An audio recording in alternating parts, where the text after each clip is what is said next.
विषय वस्तु है राज्य की नीति के निदेशक तत्व, directive principles of state policy. Bharat के संविधान में अगर देखें तो भाग 1 में संघ व संघ राज्य क्षेत्र के बारे में प्रावधान है, अनुच्छेद 1 से लेकर 4 तक। भाग 2 में नागरिकता के बारे में प्रावधान है, अनुच्छेद 5 से लेकर 11 तक। भाग 3 में मूल अधिकार के बारे में प्रावधान है, अनुच्छेद 12 से 35 तक। और भाग 4 में नीति निदेशक तत्वों के बारे में प्रावधान है, अनुच्छेद 36 से 51 तक। नीति निदेशक तत्व भारतीय संविधान में आयरलैंड के संविधान से प्रेरित है। नीति निदेशक तत्व भाग 4 में अनुच्छेद 36 से 51 तक जहां जहां भी राज्य शब्द आया है उसका क्या अर्थ लगाया जाएगा, इस भाग के संदर्भ में क्या अर्थ लगाया जाएगा राज्य शब्द का, उससे अनुच्छेद 36 में परिभाषित किया गया है। राज्य के नीति निदेशक तत्व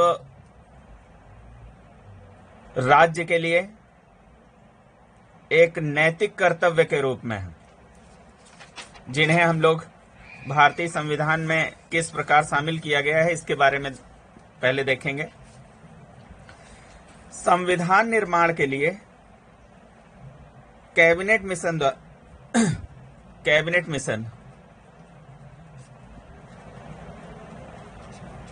के तहत एक संविधान सभा का गठन किया गया 1946 में। 9 दिसंबर 1946 को संविधान सभा ने अपनी पहली बैठक की। इसी क्रम में आगे चलकर 29 अगस्त को संविधान का प्रारूप तैयार करने के लिए बी.आर. अम्बेडकर जी की अध्यक्षता में प्रारूप समिति का गठन किया गया। संवैधानिक सलाहकार बी.एन. राव ने वैयक्तिक अधिकारों की 2 श्रेणियों की संस्तुति की। आप देख सकते हैं 2 श्रेणियां कौन कौन सी, न्यायोचित और गैर न्यायोचित। प्रारूप समिति ने बी.एन. राव द्वारा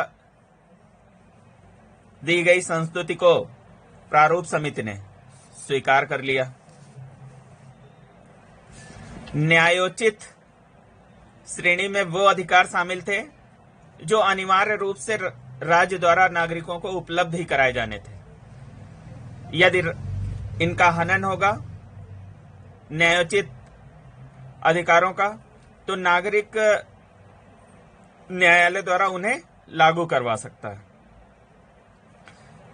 न्यायोचित अधिकारों को ही मूल अधिकार के रूप में संविधान के भाग 3 में शामिल किया गया।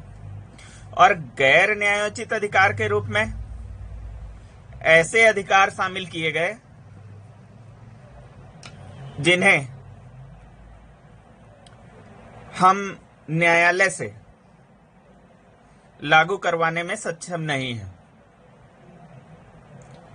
आखिर ऐसे अधिकार नीति निदेशक तत्व के रूप में क्यों स्वीकार किए गए, इनके पीछे क्या कारण है, उसके संदर्भ में बात कर लेते हैं।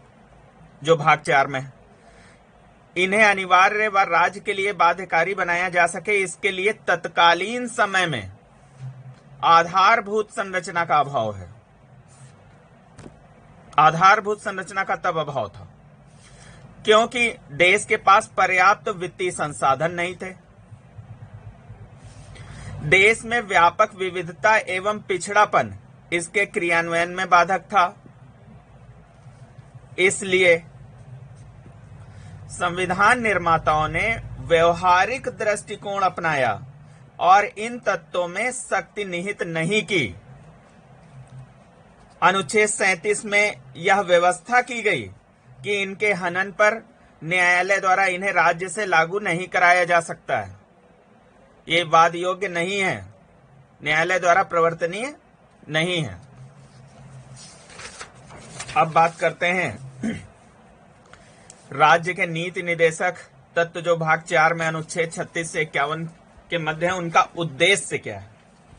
उद्देश्य तो लोक कल्याणकारी राज्य की स्थापना करना, आर्थिक लोकतंत्र की स्थापना करना, सामाजिक लोकतंत्र की स्थापना करना, ये प्रमुख उद्देश्य है।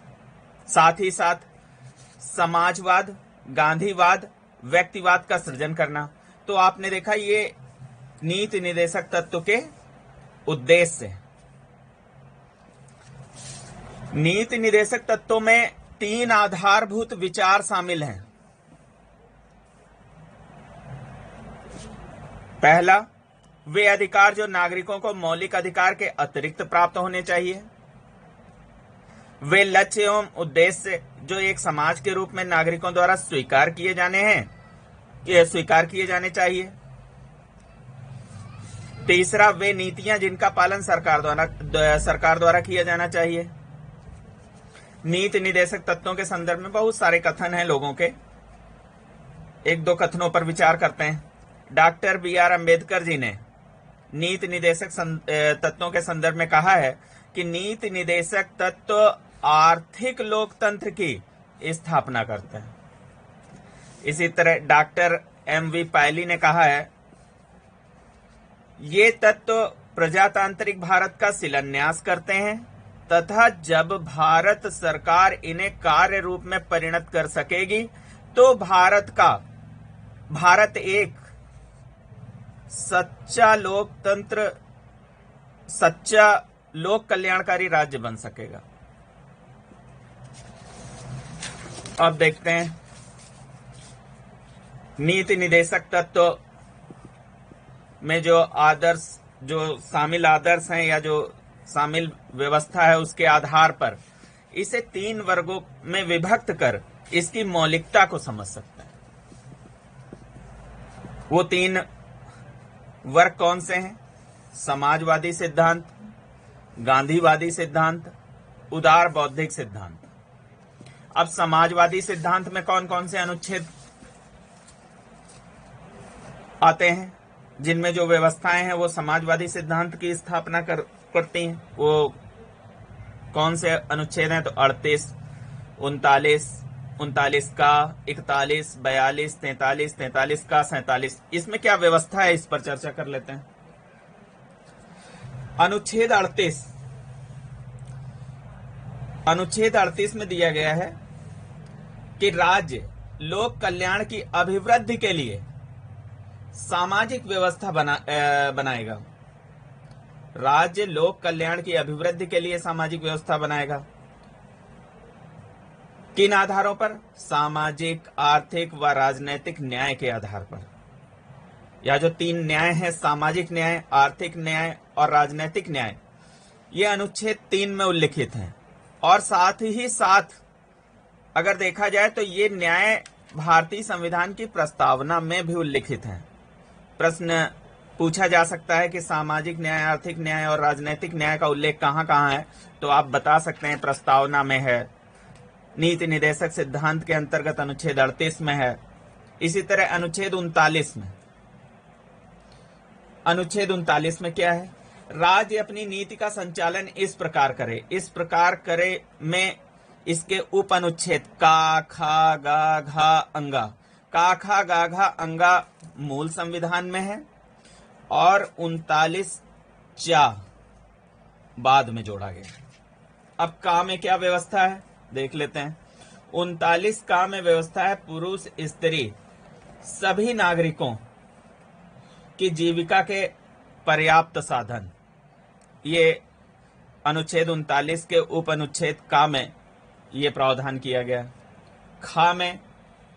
खा में है समुदाय के भौतिक संसाधनों का स्वामित्व व नियंत्रण इस प्रकार बटा हो जिससे सामूहिक हित का सर्वोत्तम रूप में साधन हो। अब 39 का उप अनुच्छेद गा देखेंगे। गा में व्यवस्था है धन व उत्पादन साधनों पर अहितकारी संकेंद्रण न हो, बहुत ज्यादा विषमता न हो। फिर 39 घा देख लेते हैं। ये पूछा भी जा चुका है। इसमें व्यवस्था है कि पुरुषों व स्त्रियों दोनों को समान कार्य के लिए समान वेतन निर्धारित किया जाए।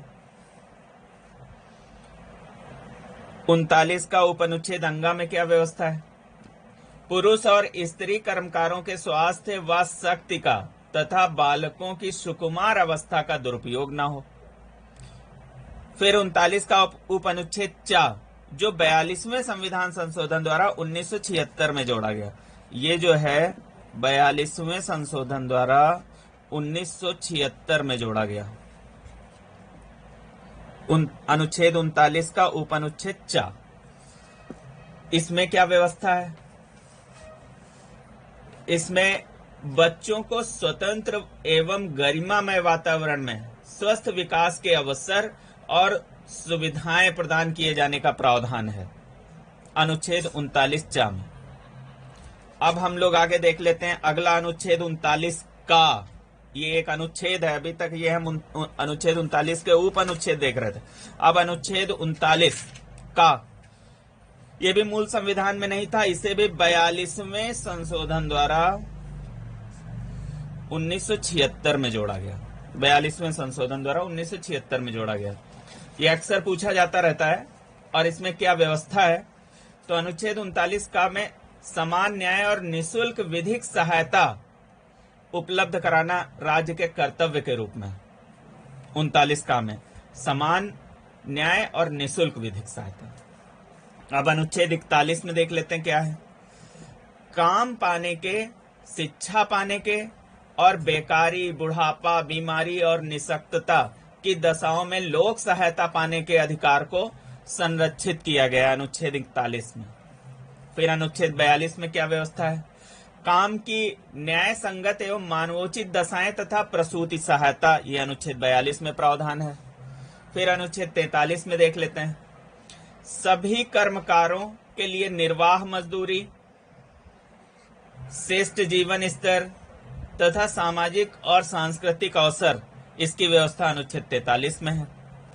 अनुच्छेद 43 का, ये भी मूल संविधान में नहीं था, इसे 42वें संशोधन द्वारा 1976 में जोड़ा गया।